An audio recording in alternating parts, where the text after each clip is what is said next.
YouTube family, what is popping? I'd like to say thank you to each and every one of you all for tuning in to the video once again. Thank you, thank you, thank you. As you can see in the description, today we will hit Hugo Boss. Hugo Boss was a store I was disappointed in myself in that I did not be able to get to during Black Friday, just based off of when I seen that 50% from poloralphlauren. I was so locked in.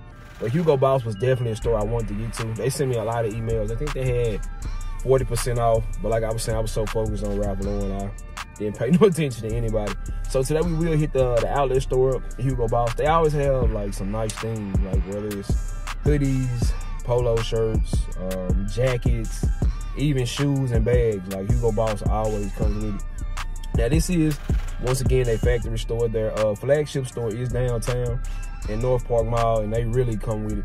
I haven't been there in a while either, so y'all can be expecting that video soon.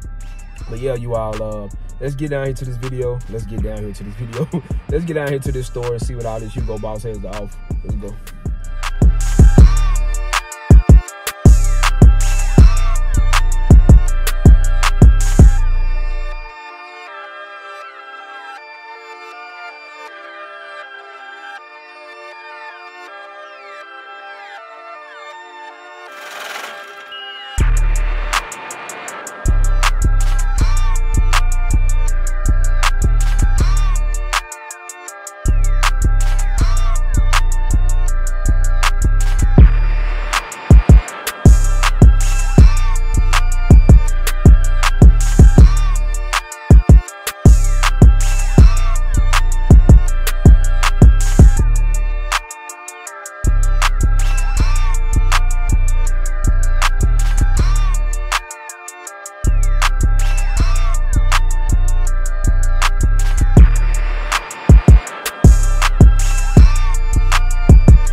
Riding in the car, you probably can't even pronounce. Shawty got that ass, my tracks will truly make it bounce. Home run, hit her for the hometown. In the long run, killing with my own sound. Niggas vibes are out because I'm on now. Way up and I stay up like a drone now. Can't say sorry if I hit you with the mix. It's probably cause you hit me with the switch. Ay, K-Man clubbing every time we hit the Ville. Tropicana Twister, baby girl, just wanna